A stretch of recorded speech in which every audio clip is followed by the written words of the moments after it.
Right now, inside your body, there's a silent negotiation happening that could decide whether you age like fine wine or like milk left in the sun. And it only begins after you stop eating for a very specific amount of time. Here's the truth nobody tells you. When you fast for 72 hours, your gut bacteria and your muscles don't just sit there. They start talking to each other. They make a deal, and depending on how that conversation goes, you either walk away stronger or you don't. Scientists call it the gut-muscle axis. I call it the 72-hour handshake. And by the end of this video, you'll understand it better than 99% of the people selling you supplements. Let's break it down, hour by hour. Hour 0 to 16, the city still runs on glucose. Think of your body as a massive self-repairing city. For the first 16 hours or so, that city runs on its everyday electricity, glucose. Your gut? Absolutely thriving. You've got roughly 38 trillion bacteria down there, more microbial cells than human cells in your entire body. They're feasting on the fiber and sugars from your last meal, humming along like a city at rush hour. Your muscles? Fat and happy, sipping from glycogen, the sugar stored right inside the muscle tissue. Nothing dramatic yet. The lights are on, business as usual. But the food deliveries have stopped, and a city without deliveries has to make a choice. Hours 16 to 24, the first alarm. Glycogen runs dry. Somewhere between hours 16 and 24, the glycogen warehouse hits empty. This is where most people panic. I'm going to lose all my muscle. It's the #1 fear about fasting, and it's mostly a myth. Here's why. Your body is not stupid. It does not immediately start bulldozing your muscle for fuel. That would be like a city demolishing its hospitals for firewood on night 1. Instead, it triggers something extraordinary, a survival mechanism so important it won a Nobel Prize in 2016, awarded to Yoshinari Osumi for decoding it. That mechanism is autophagy. Autophagy literally means self-eating, but don't think destruction, think renovation. Picture your city's cleanup crew finally getting the night off from deliveries. Now they roam the streets tearing down the crumbling, condemned buildings, the damaged proteins, the broken mitochondria, the cellular junk that's been piling up for years. And they recycle the bricks to build new structures. Your muscle cells are doing this right now. They're not disappearing, they're getting remodeled. The weak, dysfunctional components get eaten first, sparing the healthy machinery. In human skeletal muscle, this cellular spring cleaning tends to ramp up hardest around the 24 to 48-hour window. Your muscle isn't dying, it's doing quality control it hasn't had time for in years. Now, flip to your gut. And this is where it gets wild. Your bacteria are starving too. The buffet's closed, and an ecosystem under starvation does something ruthless. It restructures. The bacteria that depend on the sugar you eat start to shrink back, but another crew steps into the spotlight, a species called Akkermansia muciniphila.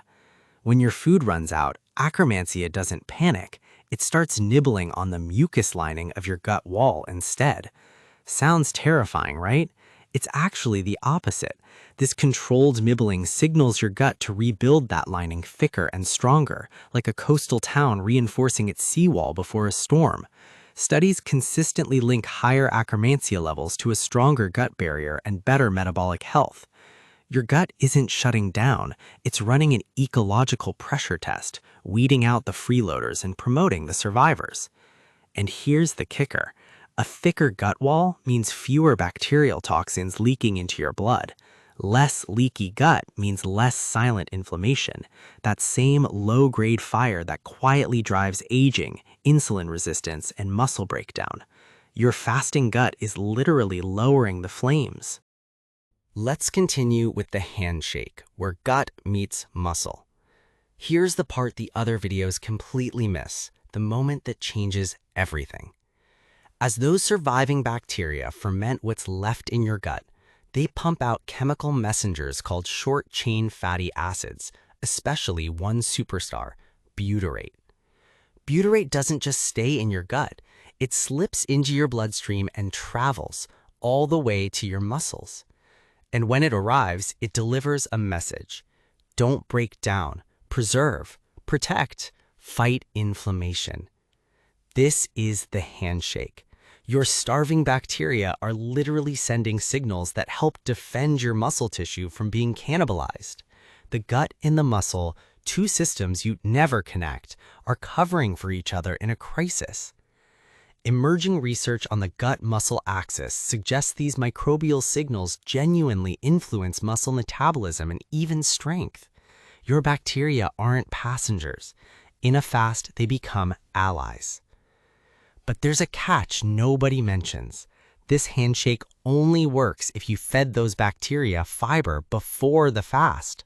Starve a gut that's already barren of fiber eaters, and there's no butyrate crew to send help. What you ate last week decides who shows up to defend your muscle today. By hour 48 to 72, the hormonal bodyguard arrives. By now, your body has one more trick, and it's a big one. Your growth hormone levels don't just rise during a fast, they surge up to roughly 5-fold in extended fasting. Growth hormone is your muscle's personal bodyguard.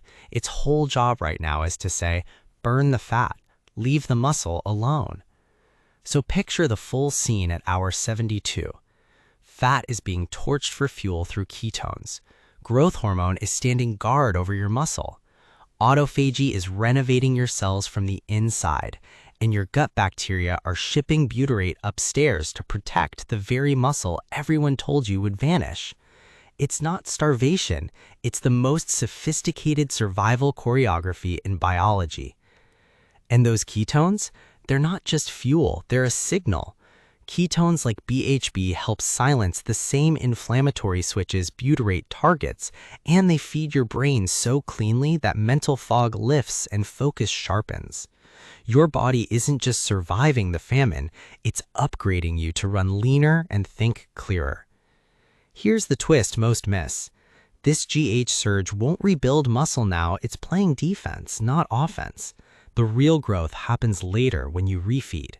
Fasting sharpens the blade, the meal after swings it. Nail both, and you come back leaner, cleaner, and primed to build. But, and this is critical, the handshake has a breaking point. Growth hormone protects you, but its rival, cortisol, the stress hormone, is pushing the other way, whispering, break down the muscle. For the first 72 hours, in a healthy person, the bodyguards usually win. Push far past 72 hours, especially with intense training and no proper refeeding, and the balance tips. Cortisol takes over. Autophagy stops being renovation and starts becoming demolition. The gut's protective signals can't keep up. That's the line. 72 hours is roughly where the reward peaks and the risk climbs. More is not better. More is where people get hurt. And the danger isn't only in fasting too long, it's in breaking it wrong. Slam a huge carb-heavy meal after 72 hours and you spike insulin into a depleted body, sometimes triggering refeeding syndrome where minerals crash dangerously fast. How you exit the fast matters as much as the fast itself. So what actually happens to your gut and muscles at hour 72? Your gut doesn't rot, it reorganizes, promoting the bacteria that make you resilient. Your muscles don't waste away, they get defended and renovated by a tag team of hormones and microbial messengers. And the two systems you'd never link up run a coordinated rescue operation to carry you through the famine. The real secret to longevity was never one magic habit. It's understanding that your body is a city where even the bacteria have your back, if you give them the right conditions, and know exactly when to stop.